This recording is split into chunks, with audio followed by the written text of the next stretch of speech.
كلي وحي إذا مضى وكوا هذا الله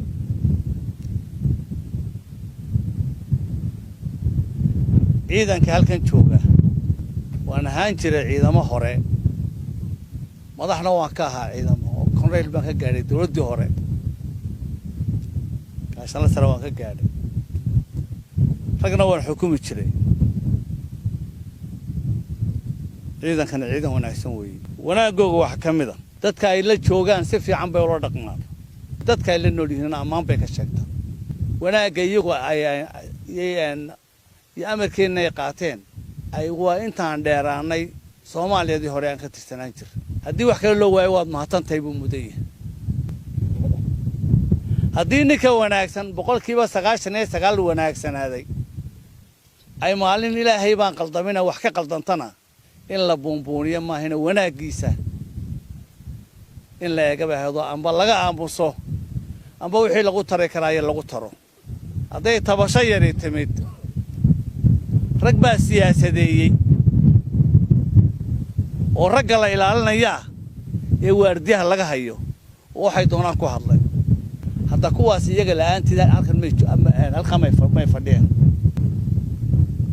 waragana waxa ma istaahilay wax ka wanaagsan bay istaahlaan kada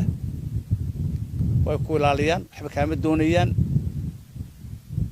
waa maatanta wande mas'uuliyadda aynu hayno wala inagu xisaabtami doono yaa inala xisaabtamay haddana adduunka leena xisaabtamo nin wal oo xilayaba halkaas lagu xisaabtamaya hoose nimanka siyaasiyiintana waxa leeyahay annagu halkan u taaganahay marba ninkii qaranka madax u noqda inaan salaanta siinaan u taaganahay qaranku waa annaga wax halka calaamad ku xidhan kara oo calanka halka ku xidhan kara madaxweynaha jira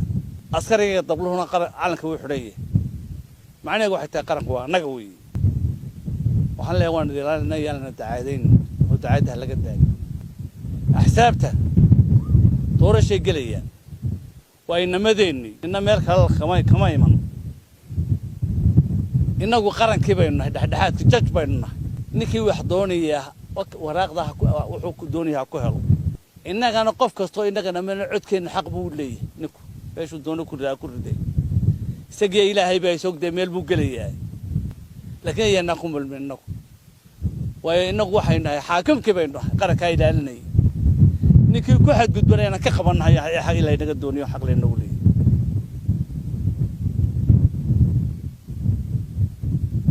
shicibkiinu wadi jecel yahay waxaad u haysaana way og yihiin dawladuna waxba deeqa qarmaysan annaguna waxba deeqa qarmayno wixii aan hayno inna korkiisa biya kama akrado markaan soo baxnayna madaxweynuhu waa soo salaamiyo waan idin sheegnay waa ani wasiirka waan la soo waan ka nimid oo tariyeena guud ciidanka qaran ciidamada qalabka sidoo dhan markaan noqonayna madaxweynaha report waan noo sheegi dadaalkeenu noqolayna qadarka Ilaahay baa aadna waan idin go'do mahadnaqayaa